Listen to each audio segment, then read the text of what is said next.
Definition तक लिखवा दी थी। सुपरफिशियल मैग्नीफिकेशन के लिए मना किया था और एग्जाम्पल के लिए मना किया था। सर्किल के लिए देखिए, बस सर्किल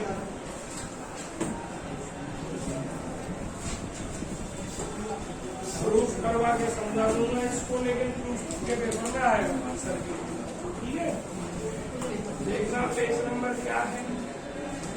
पेज नंबर है आपका C117। सर्किल क्या है आपने पीछे भी पढ़ी है, ये कॉम्प्लेक्स वाले चैप्टर में the equation of the form. किस फॉर्म की equation? A z into z का conjugate plus alpha into z plus alpha का कॉन्जुगेट इंटू जेड का conjugate plus c equal to 0 is equation of circle. ये circle की equation को represent करते हैं। इसको प्रूफ करके बताया ले रहा हूँ, हालांकि प्रूफ आपके उसमें आ है। और आगे किसी आपको बताऊंगा, जहाँ ए क्या है, जेड क्या है, अल्फा क्या है, सी क्या है, ये आपको बता दूंगा। जहाँ ए और सी जो है वो रियल कांस्टेंट है, अल्फा कॉम्प्लेक्स कांस्टेंट है और जेड कॉम्प्लेक्स वेरिएबल है।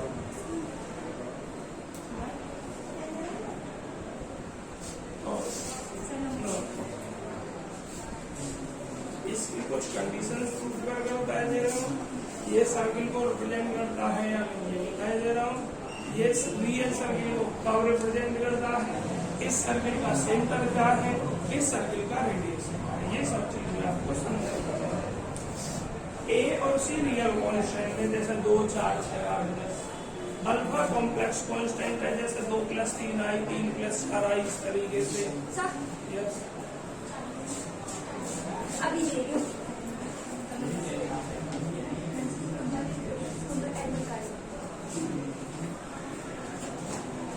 और जेड कॉम्प्लेक्स वेरिएबल है, जैसे x + i है। अब लिखिए लेट जेड = x + i। अगर जेड इतना है तो जेड का कॉन्जुगेट x + i और अल्फा को हम a1 + i1 a + i जो आपका मंत्र है वो ले लो। हम ले रहे हैं इसमें अल्फा को a1 + i a1 + i a2 ये लीजिए। अगर अल्फा इतना लिया तो अल्फा का कॉन्जुगेट a1 - i a2 हो जाएगा। अब इन सबको यहाँ क्या तब ए जेड जेड का कॉन्जुगेट प्लस अल्फा का कॉन्जुगेट जेड का कॉन्जुगेट प्लस सी को वैल्यू इम्प्लाइज क्या करेगा? ए भाई आवाज नहीं करे। जेड की वैल्यू क्या है? x + i1 और ये कितना? अरे आज कैसा चल रहा है रेट जरा बताना। अल्फा जो भी 3-4 बच्चे जो ने बताओ जल्दी कैसा चल रहा है।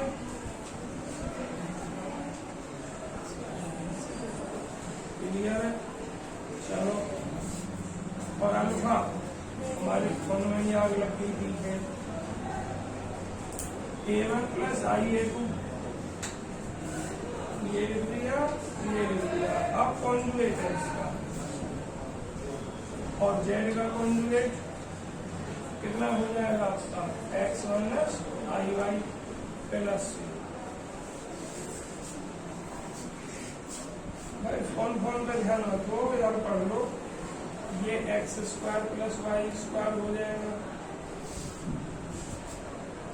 ये a1x plus a1iy ix a2 minus a2y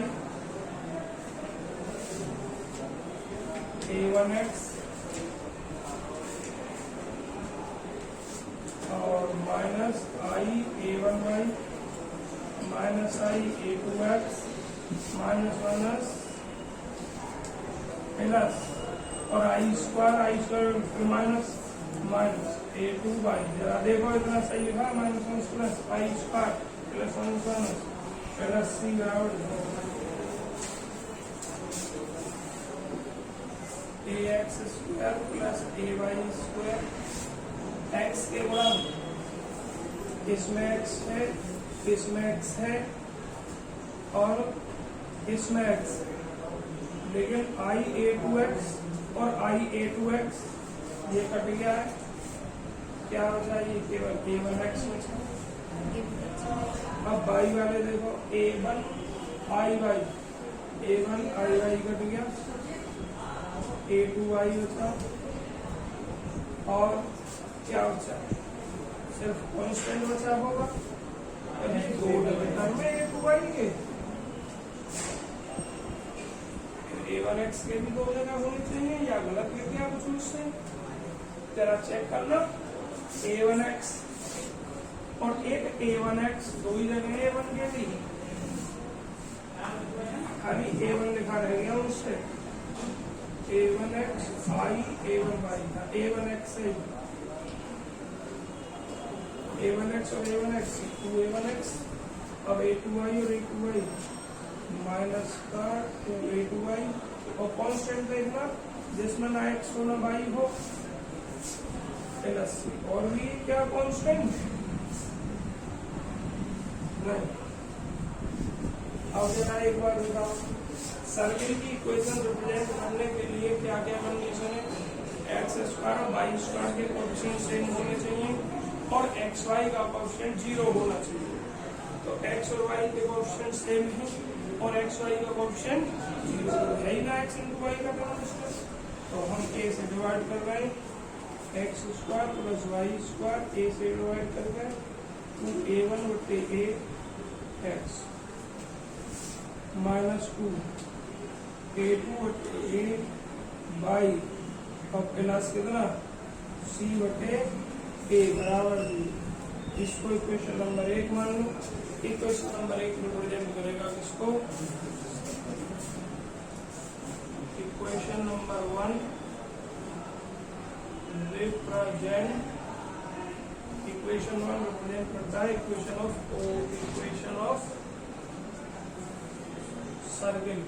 circle की इक्वेशन को रिप्रेजेंट करता है। और जब सर्किल की इक्वेशन को रिप्रेजेंट करता है, अरे ऐसा भी हो सकता है मेरे फंक्शन ही ना चल रहा ना, कैमरा पे धूल पट्टी जम रही वो हमने इसका ध्यान नहीं किया, मैं इसको तो साफ कर लेता था। कल वाली वीडियो तुम्हारे से बनी ना। हाँ तो वीडियो बढ़िया बनी, क्योंकि डायरेक्ट नेट पे कैसे सही ना चलता देखो ना। Equation first represent equation of conic circle, सही है। अब आवाज नहीं तो एक चीज तो सिद्ध हो गई कि ये वाली जो इक्वेशन है सर्किल को रिप्रेजेंट करती है, लेकिन यहाँ प्रूफ में नहीं आएगा।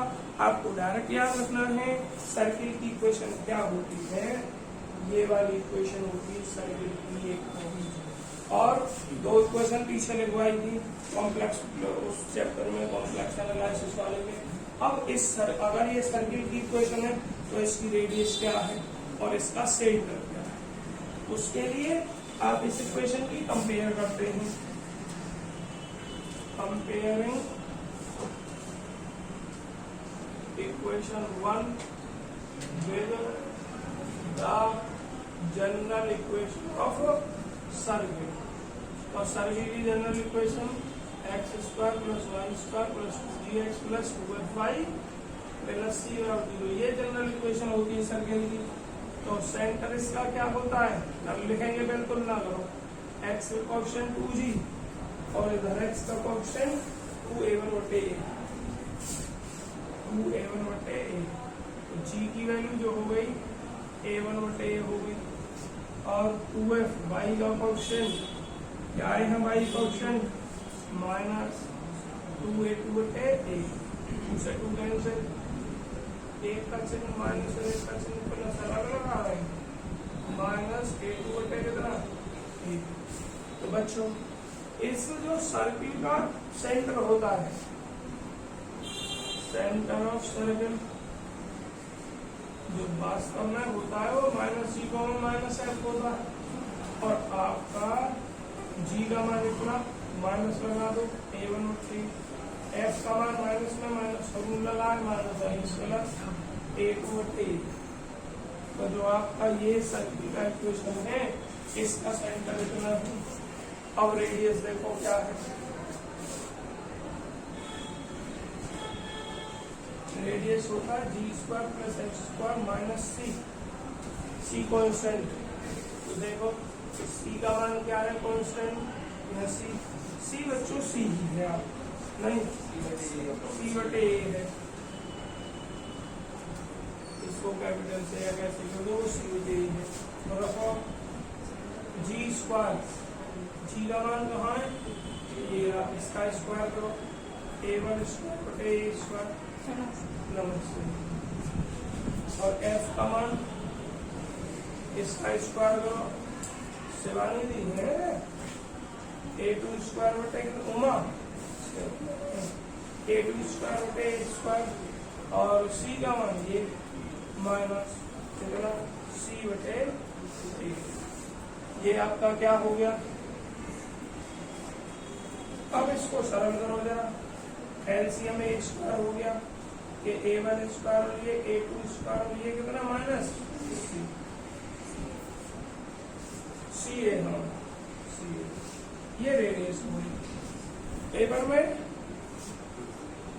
ज्यादा से ज्यादा आपसे पूछा जा सकता है कि सर्किल की इक्वेशन कौन सी है, प्रोजेक्ट करो बताओ।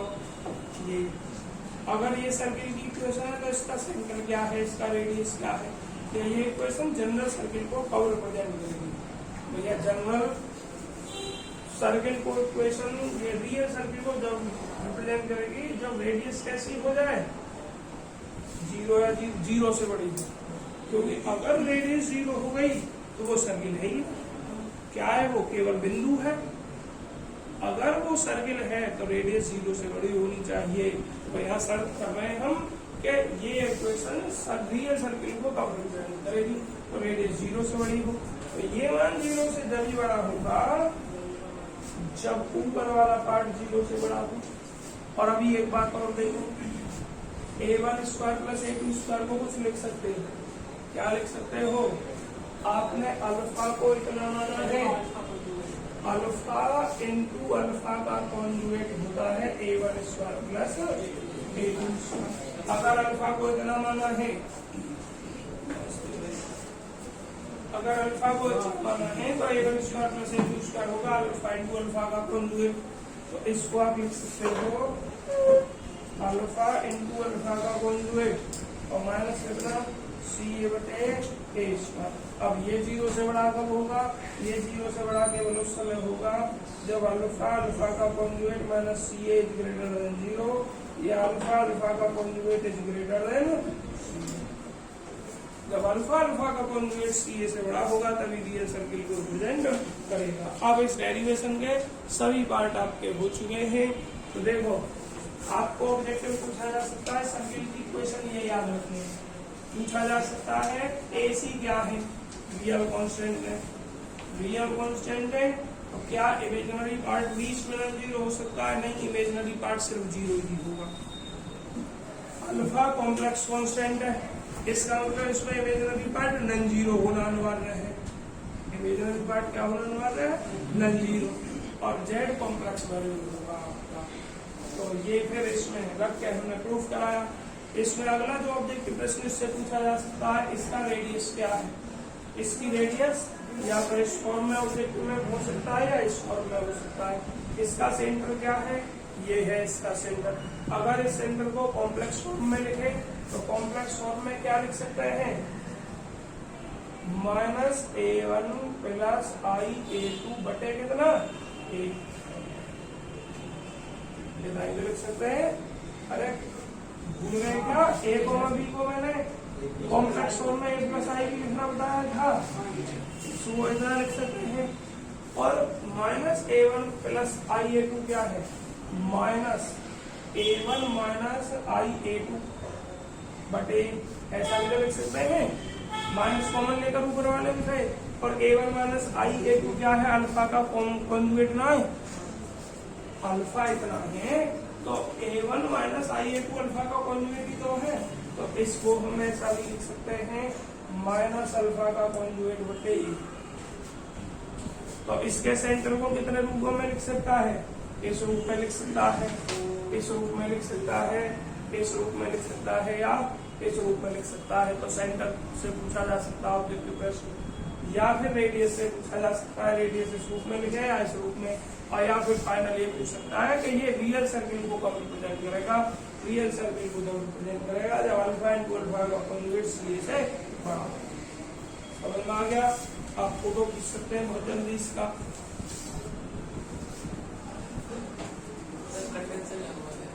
लगवा देंगे ना कपड़े में मेरी कौन पार्टी करने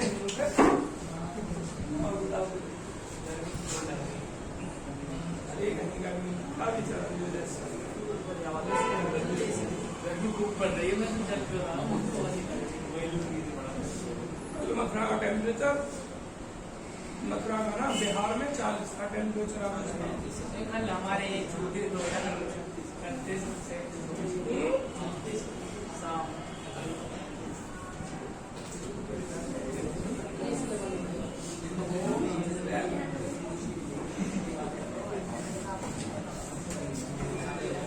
चलो छोड़ दे वो ध्यान से।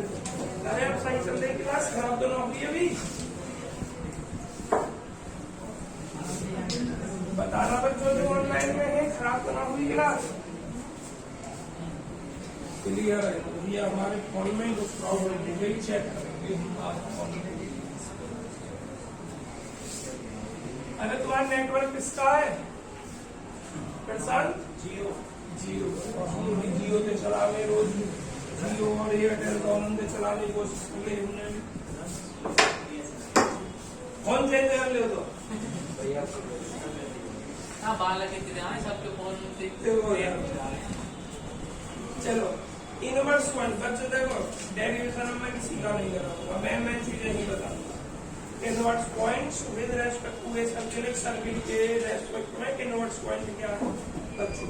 दो तरीके से सर्किल देखिए, एक तो वो सर्किल जो ओरिजिन से होकर जाता है, और एक इनवर्स पॉइंट उसका याद करना है आपको जो ओरिजिन से नहीं जाता। मतलब जिस उल्टा बोल गया मैं, ओरिजिन से जाता नहीं है, सेंटर जिसका ओरिजिन है, और एक वो सर्किल जिसका सेंटर ओरिजिन नहीं। तो ये दो याद करने का फॉर्मूला। तो देखो बच्चों, पेज नंबर C119 पर आप निकाले पार्टिकुलर जो केस लिखा हुआ है। क्या लिखा हुआ है? Particular case.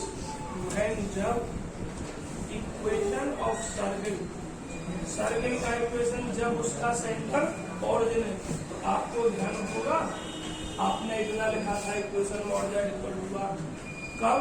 जब आपका सेंटर ओरिजिन है। ये आर स्मॉल या कैपिटल कैसे भी लिख सकते हैं। तो इसका बच्चों इनवर्स पॉइंट क्या है? इस सर्किल का इनवर्स पॉइंट है आर स्क्वायर बटे जेड का इनवर्स पॉइंट ऑफ सर्किल,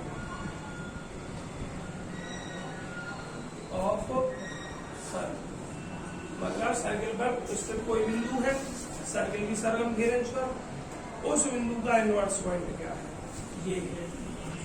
अगर हम ऐसा सर्किल लें जिसका सेंटर ओरिजिन हो और रेडियस क्या हो? 1 हो, तो क्या हो जाएगा? Then inverse point, inverse point of circle, circle का इनवर्स पॉइंट जो हो जाएगा 1/r बराबर रख के जेड का फॉर्मूला, जहाँ जेड बराबर क्या है? x प्लस आई भैया। एक तो ये याद रखना है। एक आपको जब याद रखना है जब आपका सर्किल कैसा हो जिसका सेंटर नॉन जीरो हो। क्या हो? मतलब और वो क्या कहते हैं, जिसका सेंटर मूल बिंदु पर ना हो। तो जब इक्वेशन ऑफ सर्किल, सर्किल की इक्वेशन इज जेड माइनस क्या लिखा हुआ है? सी, इसका mod is equal to r, then तब इनवर्स पॉइंट। इस सप्ताह में बच्चों तुम्हारा लगभग खत्म हो जाएगा काम, इस किताब का एक आध दिन का बचेगा बचा के। इनवर्स पॉइंट ऑफ सर्किल, तब सर्किल का जो इनवर्स पॉइंट होगा वो is c plus r square बटे ए का कॉन्जुगेट माइनस सी का कॉन्जुगेट, फिर इतना हो जाएगा। अब इसी इक्वेशन को इस तरीके से लिखना है, इफ यदि इक्वेशन ऑफ सर्किल, सर्किल की इक्वेशन जेड माइनस सी का मोड इक्वल टू 1 है, मतलब रेडियस 1 है उसकी, देन तब इनवर्स पॉइंट, ये नोट कर लेना आप, किताब में अलग अलग लिखे हुए हैं, इनवर्स पॉइंट ऑफ सर्किल, तब सर्किल का जो इनवर्स पॉइंट होगा वो सी प्लस आर स्क्वायर की जगह 1 का वर्ग 1 और कितना हो जाएगा ए का कॉन्जुगेट माइनस सी का। ये पूछा जा सकता है आपसे इनवर्स पॉइंट डायरेक्ट ऑब्जेक्ट। इसके बाद बच्चों सम एलिमेंट्री ट्रांसफॉर्मेशन दे रखा है, जो यहाँ दिया है डब्ल्यू equal to z plus alpha, ये आगे दे रखा है, आगे करेंगे इसका डिस्कशन। एग्जाम्पल 5 करवा चुके हैं, एग्जाम्पल 6 करवा चुके हैं। अब एग्जाम्पल 6 में जो दूसरा पार्ट रोटेशन, इस रोटेशन का मतलब समझ लें ऑब्जेक्टिव प्रश्न में क्या इस प्रश्न से पूछा जा सकता है, रोटेशन का मतलब। फोटो खींचिए इसका,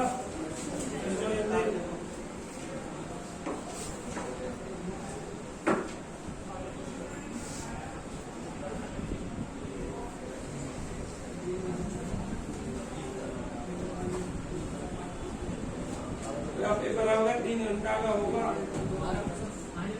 सबका, और सबका ना 2 घंटा का होगा। पिछली साल 1 घंटे का था ना तुम्हारा, 2 घंटे, मतलब अपना पुराना पैटर्न पहुंच गया, 2 घंटे का होगा तुम्हारा, और बाकी सबका 3 घंटे का।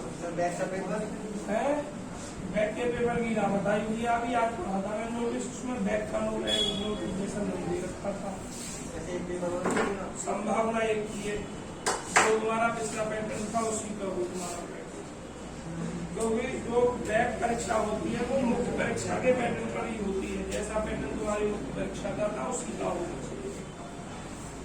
और एक बार अपने कॉलेज में कन्फर्म कर लेना, रोटेशनल रोटेशन दे रखा है, एग्जाम्पल नंबर 6 में पार्ट का 6 में पार्ट में लिखा है, एग्जाम 6 के सेकंड पार्ट रोटेशन।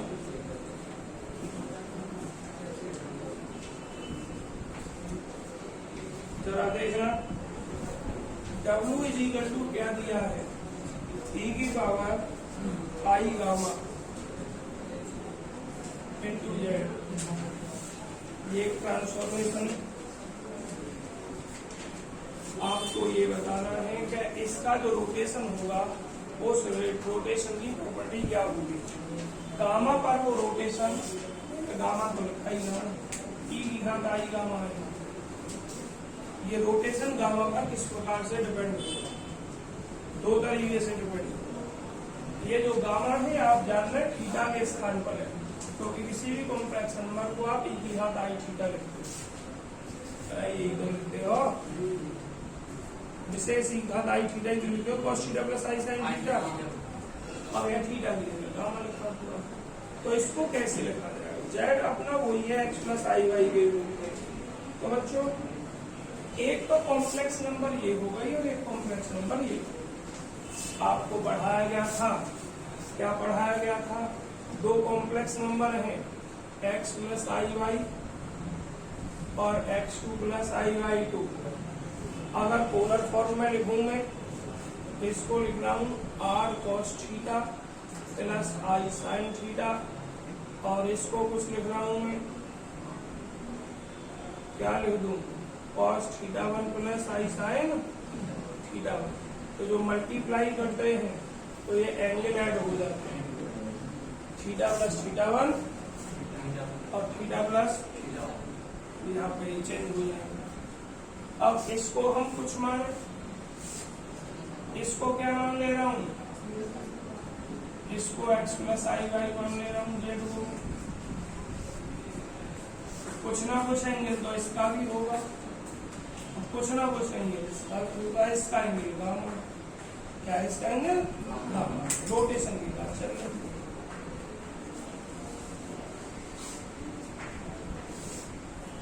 P में इसको मान रहा हूं और Q में इसको मान रहा हूं, या एक को P मान रहा हूँ और Q दोनों के रिजल्टेंट को मान रहा हूँ, प्रोडक्ट को मान रहा हूँ। ये मैंने P मान लिया यहाँ इसके लिए, तो इसका मैंने एंगल चलिए अल्फा मान लिया, थीटा मान लिया। अब अगर ये गामा पॉजिटिव है, क्या है ये गामा पॉजिटिव है, और इसका मैंने क्या माना है, अल्फा माना है आर्गुमेंट, तो इस टोटल का आर्गुमेंट गामा प्लस अल्फा होगा या नहीं होगा, है ज्यादा हो जाएगा ना, तो ज्यादा होगा तो माना ये एंगल अब यहाँ पहुंच जाएगा रिजल्टेंट का।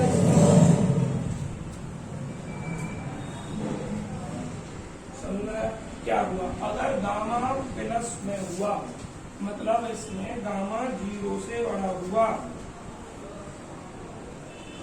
गामा 0 से बड़ा हुआ, टोटल का जो आर्गुमेंट होगा वो इसके आर्गुमेंट से ज्यादा हो जाएगा।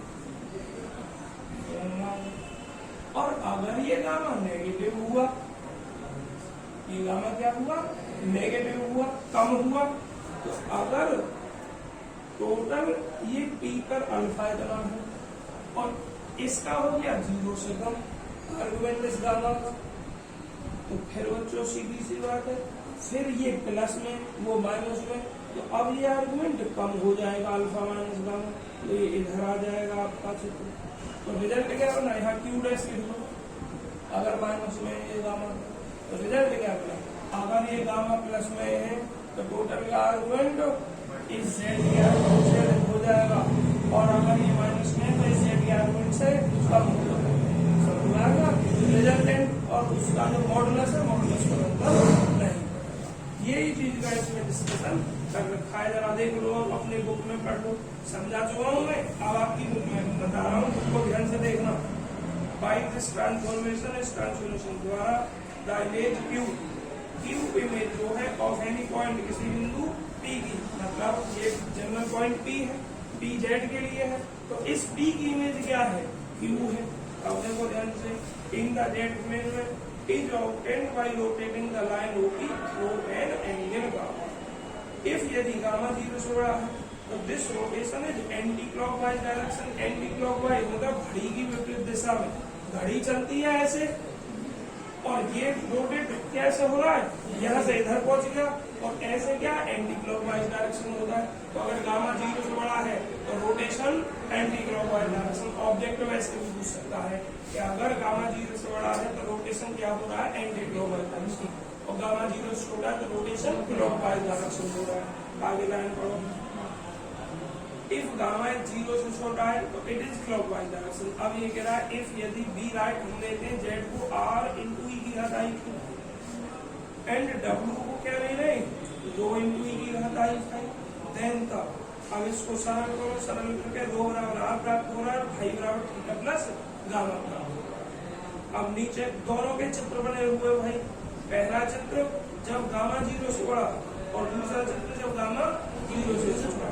नीचे इट फॉलोज दैट, इससे हम निकालते हैं निष्कर्ष कि मॉडुलस ऑफ W का मॉडुलस सेम है दोनों स्थिति में, as that of Z but the argument into argument of W is increase हो रहा है और डिक्रीज हो रहा है by an amount gamma according as. अगर गामा 0 से बड़ा है तो आर्गुमेंट इंक्रीज हो रहा है, और अगर गामा 0 छोटा है तो आर्गुमेंट डिक्रीज हो रहा है। बस यही चीज है।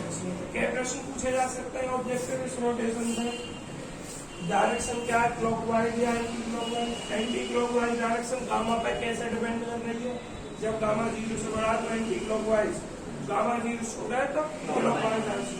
मॉडुलस दोनों स्थिति में कैसा है, डिफरेंट है, सेम है। आर्गुमेंट दोनों स्थिति में डिफरेंट हो रहा है और इक्वल नहीं है, डिफरेंट है मतलब इक्वल नहीं है।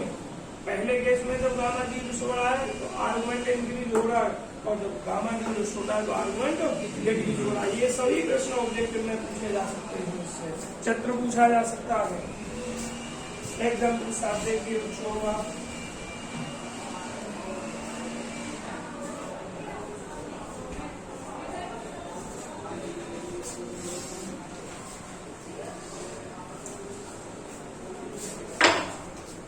एग्जाम्पल 7 में देखो क्या कहा है,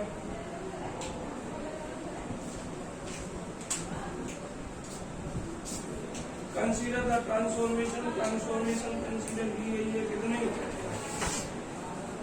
W इक्वल टू P की पावर I पाई बटे 4 इंटू Z एंड डिटरमाइन करना है the region in the W plane में corresponding to the rectangular region bounded by the lines short में ये हम x बराबर 0 y बराबर 0 and x plus y equal to 1 in the Z plane. तो तुम्हें Z प्लेन की कंडीशन दे दी गई है, W प्लेन में आपको रीजन ज्ञात करना है। देखो जरा कैसे करते हैं इसको, पहले सरल कर लीजिए। कैसे करोगे सरल इसको, W is equal to P की पावर I पाई बटे 4 इंटू Z मतलब x प्लस I नेट कर लिया और e की घात I पाई बटे 4 क्या होता है आप जानते हो, cos e की घात I थीटा होता है, cos theta plus I sin theta, theta की जगह पाई बटे 4 है, cos पाई बटे 4 प्लस I sin पाई बटे 4 x प्लस I1। W आप जानते हैं u प्लस I ये equal two plus a √2 into I x plus I1 1/√2 हमने बाहर कॉमन ले लिया 1 plus I x plus I1। जरा सरल करते हैं x plus I plus IX और I की I करेंगे I स्क्वायर y तो माइनस का y x minus y plus I x plus y plus I plus I u और v की वैल्यू देखिए, u बराबर x प्लस y बटे √2 और v बराबर x प्लस y बटे √2। ठीक है, एक तो तुम्हें जेड प्लेन का रीजन ज्ञात करना है और एक W प्लेन का रीजन ज्ञात करना है। जेड प्लेन का रीजन क्या है, रीजन इन जेड प्लेन चित्र बनाइए। जेड प्लेन की कंडीशन ये है x बराबर 0 y बराबर 0, ये जो इक्वेशन है y बराबर 0 की है तो x अक्ष y x बराबर 0 का है और ये क्या है x plus y equal to 1, तो ये अक्षों से कटा हुआ अंतखंड का समीकरण है। x अक्ष से कटा अंतखंड y बराबर 0 रखते x एक और y x से कटा x बराबर 0 रखते y बराबर 1, ये तो जानते होगे सब। तो एक यहाँ और एक यहाँ, ये इक्वेशन 20 तो जेड प्लेन जो हो गया बच्चों, जेड प्लेन का रीजन ये हो गया। अब हमें इसकी इमेज ज्ञात करनी है W प्लेन में। W प्लेन में इमेज ज्ञात करने के लिए UV का मान चाहिए, उन्हें कल सिखा चुका हूँ मैं परसों ऐसा सवाल तुम्हें। तो लिखो इफ यदि x बराबर 0 पर u और v के मान निकालो,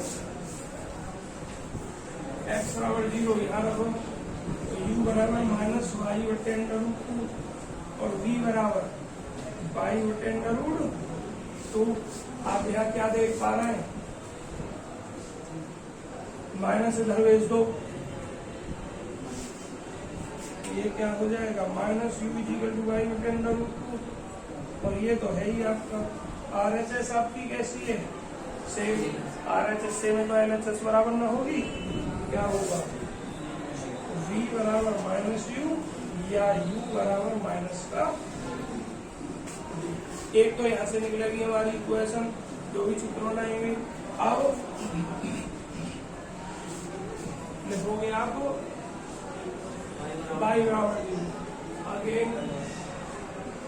इफ y बराबर 0 देन तब यहाँ u बराबर x बटे √2 और v बराबर भी x बटे √2, तो यहाँ से u बराबर v हो गई पूरी। ठीक है, u और v निकल आए और क्या रहेगा आपका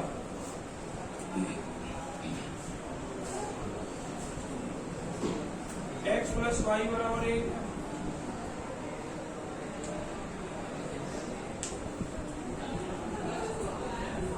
x प्लस वाई बराबर 1 कहाँ यूज हो जाएगा, इसमें हो जाएगा।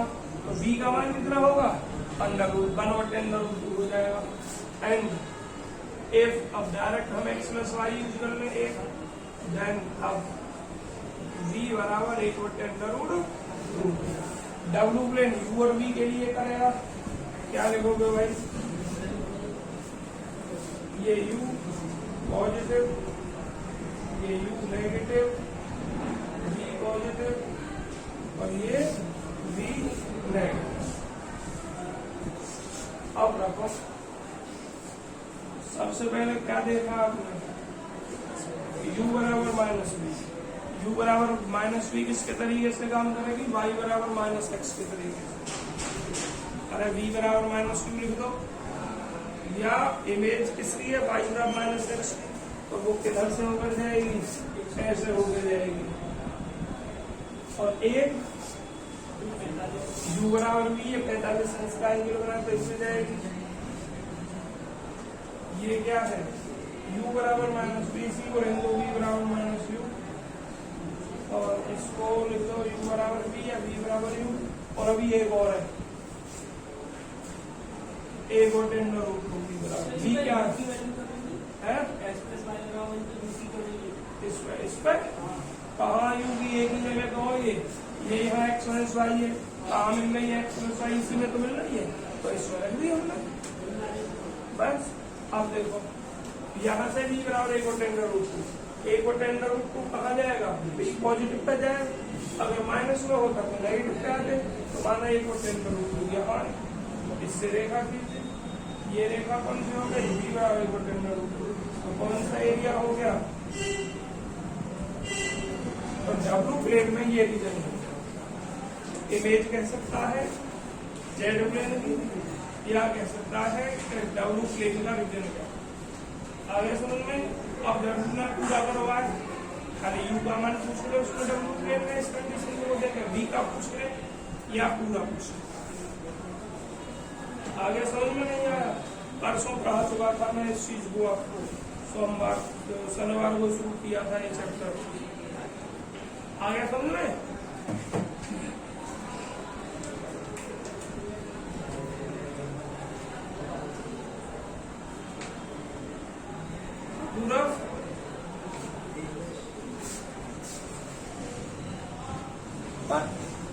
आज तो बढ़िया क्लास चल रही है, फिर भी 2 ही बालक है। ऑनलाइन बालक पढ़े ही ना, बालक वीडियो पे पढ़ने में। अनु आज सही चल रहा है, अनु और अल्फी क्या बालक है, 2 ही 2 आज तुम ऑनलाइन, ये ज्यादा है 2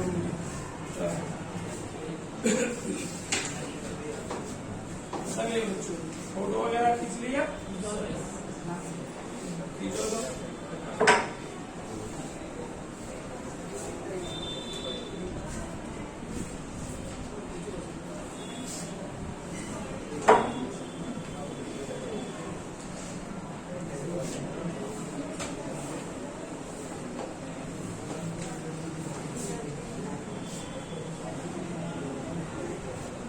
चलिए भाई।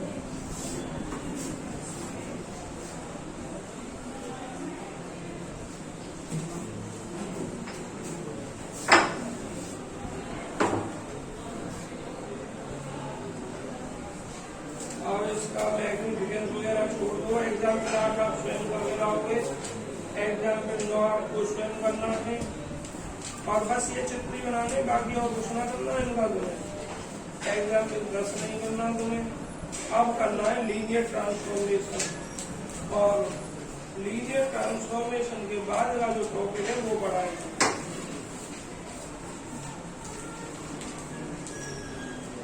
देखो लीनियर ट्रांसफॉर्मेशन, कौन सी ट्रांसफॉर्मेशन लीनियर ट्रांसफॉर्मेशन कहलाती है, W = अल्फा जेड प्लस आपका beta, W = alpha Z plus beta is linear transformation कहलाती है, लीनियर ट्रांसफॉर्मेशन कहलाती है, जिसमें ये अल्फा और बीटा जो है कॉम्प्लेक्स कांस्टेंट, अल्फा और बीटा क्या है, कॉम्प्लेक्स कांस्टेंट। लेकिन ये जो जेड है ये एक धातु नहीं, जेड बेरविल है, इसमें डब्ल्यू बेरविल है, और जो बेरविल टर्म है वो एक धातु नहीं है। ये अल्फा और बीटा भले ही दो घात में लिख दें हम, अल्फा स्क्वायर बीटा स्क्वायर लिख दो, अल्फा का स्क्वायर कर दो बीटा का स्क्वायर कर दो, जहाँ अल्फा कॉम्प्लेक्स कांस्टेंट है सरल करके वो भी कॉम्प्लेक्स कांस्टेंट ही आएगा आपका। जैसे मैं अल्फा को मानू 1+2i, ये अल्फा आ गया, इसका स्क्वायर करूं तो सरल करके अभी तो एक कॉम्प्लेक्स कांस्टेंट ही आएगा, ठीक है। लेकिन जनरल फॉर्म जो होती है वो यही होती है आपकी w alpha Z plus beta, linear transformation होती है, समझ में आया। अब इसमें ये चित्र बना के दे रखा है, इसकी कोई जरूरत नहीं है, अल्फा बीटा के बारे में बता दिया मैंने, कॉम्प्लेक्स कांस्टेंट है, और ये ट्रांसफॉर्मेशन को हम लीनियर ट्रांसफॉर्मेशन के नाम से जानते हैं।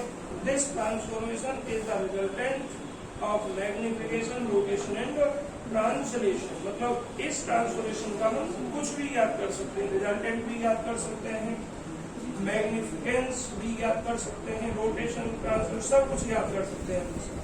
एग्जाम्पल क्या है अपना पुराना ही है, स्वयं करोगे, देख सकते हैं आप, एक जेड बराबर एक्स प्लस आई वाई का चित्र बनाना है, इमेज याद करोगे। एग्जाम्पल 12 आपको करना नहीं है, 13 एग्जाम्पल स्वयं करके लाना है। यहाँ से बहुत इंपॉर्टेंट है अपनी ये जो बाइलिनियर है ना, इससे कम से कम 1 या 2 प्रश्न जरूर आएंगे, 1-2 देखेंगे। बाइलिनियर ट्रांसफॉर्मेशन, इसका दूसरा नाम लीनियर फ्रैक्शनल ट्रांसफॉर्मेशन भी है। बाइलिनियर ट्रांसफॉर्मेशन या लीनियर फ्रैक्शनल ट्रांसफॉर्मेशन इसके नाम। किस प्रकार की ट्रांसफॉर्मेशन को हम बाइलिनियर ट्रांसफॉर्मेशन या लीनियर फ्रैक्शनल ट्रांसफॉर्मेशन कहते हैं? एक ऐसी transformation w = az plus b cz plus d, और इसको w = ये मान किसमें, z में है, और w को हम मोस्टली fz से नोट करते आए हैं, लेकिन यह ट्रांसफॉर्मेशन की बात कर रहे हैं। ट्रांसफॉर्मेशन पहला वर्ड t से होता है, इसलिए इसको हम cz से व्यक्त कर सकते हैं। तो एक ट्रांसफॉर्मेशन ऐसी कि जो az plus b cz plus d के रूप की हो, साथ ही साथ ad minus bc not equal to 0 के बराबर नहीं होना चाहिए। अगर 0 के बराबर हो गया तो ये लीनियर ट्रांसफॉर्मेशन नहीं कहलाएगी। अगर ad माइनस cb का मान 0 के बराबर नहीं आया, 1 2 माइनस 1 माइनस 2 माइनस 1 ऐसा कुछ आया, तभी इसको हम लीनियर बाइलिनियर ट्रांसफॉर्मेशन, लीनियर नहीं बाइलिनियर या लीनियर फ्रैक्शनल ट्रांसफॉर्मेशन कहते हैं। अब बच्चों इसमें बहुत सारे केस हैं आपके, अलग अलग कंडीशन है। मोबियस ट्रांसफॉर्मेशन देखो ध्यान से, जहाँ एबीसीडी बीइंग कॉम्प्लेक्स कांस्टेंट, जहाँ एबीसीडी क्या हो सकते हैं, कॉम्प्लेक्स कांस्टेंट हो सकते हैं।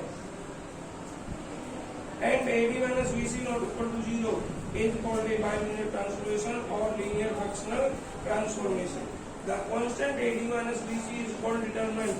ad minus bc जो है determinant value है of the transformation p। इस ट्रांसफॉर्मेशन p की देखो कैसे, इसको आप उसमें डिटरमिनेंट रूप में लिखोगे a b c d, सरल करोगे ad minus bc। ad minus bc क्या है, इस ट्रांसफॉर्मेशन की डिटरमिनेंट वैल्यू। ये सब ऑब्जेक्ट प्रश्न है कि ad माइनस bc कैसा होना चाहिए। ad माइनस bc क्या है, डिटरमिनेंट वैल्यू है ad माइनस bc। abcd क्या होने चाहिए, कॉम्प्लेक्स कांस्टेंट होने चाहिए। z क्या होना चाहिए, कॉम्प्लेक्स वेरिएबल होना चाहिए। w कॉम्प्लेक्स वेरिएबल होना चाहिए। t क्या है, ट्रांसफॉर्मेशन। उनका आ गया मैपिंग ट्रांसफॉर्मेशन। अच्छा, अगला प्रश्न, the transformation t is said to be normalized। ये जो मैपिंग है इसको हम नॉर्मलाइज्ड ट्रांसफॉर्मेशन भी कहते हैं। t is said to be normalized, मतलब ट्रांसफॉर्मेशन नॉर्मलाइज्ड है। कब होगी नॉर्मलाइज्ड, जब होगी जब इसकी वैल्यू 1 हो, इस डिटरमिनेंट की वैल्यू क्या हो, 1 हो, मतलब ad माइनस bc का मान क्या होना चाहिए, 1 है तो 0 के बराबर तो है ना, नॉट इक्वल टू 0। एक है तो वो नॉर्मलाइज्ड भी है तो वो ट्रांसफॉर्मेशन ही, लेकिन उस ट्रांसफॉर्मेशन का स्पेशल काइंड है और उसका नाम है नॉर्मलाइज्ड ट्रांसफॉर्मेशन। समझ में आया? और जनरल नाम क्या है? बाइलिनियर ट्रांसफॉर्मेशन या लीनियर फ्रैक्शनल ट्रांसफॉर्मेशन। अच्छा, अब आगे क्या लिख रहा है ये? The transformation one can be written as, अब जब AD माइनस BC को हम 1 के बराबर लिख देंगे तो the transformation one can be written as, इसको 1 के बराबर रखे और क्रॉस मल्टीप्लाई वगैरह सरल करके ये इक्वेशन 2 आ जाएगी। अब सिंस इक्वेशन 2 अपने किताब से देखो इक्वेशन 2 का, since equation 2 is linear both in Z and W, तो इक्वेशन 2 Z में भी लीनियर और W में भी लीनियर है, hence it is called a bilinear transformation. It is also called as a Mobius transformation. इस ट्रांसफॉर्मेशन का नाम भाई मोबियस ट्रांसफॉर्मेशन भी है। अब मोबियस ट्रांसफॉर्मेशन क्यों है? क्योंकि ये पूरा जो डिस्कशन हम कर रहे हैं ये डिस्कशन मोबियस ने ही बताया, ये जो है आपका थ्योरी मोबियस ने दी थी, इसलिए इस ट्रांसफॉर्मेशन को मोबियस ट्रांसफॉर्मेशन भी कहते हैं। मोबियस ट्रांसफॉर्मेशन क्यों कहते हैं? क्योंकि इसका जो थ्योरी है वो मोबियस मैथमेटिशियन ने ही दी थी। ये हो गया। और टाइम पूछेगा ना भाई, इतना गहराई का पूछेगा ना क्या कब दी थी, और जो याद रखे रखना सब ये वो दे रखा है नहीं, देखो दे ही ना रखा टाइम, ये तो उनका जीवन काल दे रखा मोबियस का।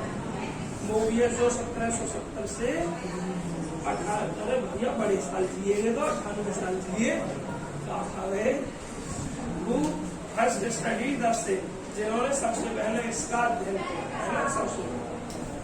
अब जब इसका इनवर्स की बात की जाएगी, इस लीनियर ट्रांसफॉर्मेशन की इनवर्स की बात की जाएगी, तो क्या इसका इनवर्स निकाल सकते हैं? जो लीनियर ट्रांसफॉर्मेशन नहीं बाइलिनियर ट्रांसफॉर्मेशन है, इसका इनवर्स निकाला जा सकता है? नहीं निकाला जा सकता। क्यों? क्योंकि यहाँ क्लियर लिखा है कि ये तभी कहलाएगी जब यहाँ नॉट इक्वल टू क्या हो? 0। नॉट इक्वल टू 0 हो मतलब डिटरमिनेंट 0 के बराबर ना हो गया, और इनवर्स जब निकाला जा सकता है जब उसका डिटरमिनेंट वैल्यू 0 ना हो, और ये मना कर रहा है। तो इस ट्रांसफॉर्मेशन का हम इनवर्स ट्रांसफॉर्मेशन भी निकाल सकते हैं। तो उसके लिए क्या करेंगे हम? W equal to AZ plus B बटे CZ प्लस B, सरल करो cross multiply, WCZ plus WB equal to AZ plus B। जब इनवर्स निकाल रहे हैं तो Z में चाहिए हमें, मान Z is equal to W में चाहिए, तो Z वाले एक तरफ WC minus A, Z common ले लिया, इसे D माइनस WD, Z क्या हो गया? D माइनस WD बटे WC माइनस, इसको हम इनवर्स करें। समझ में आ गया? तो आप आज इतना पढ़ेंगे,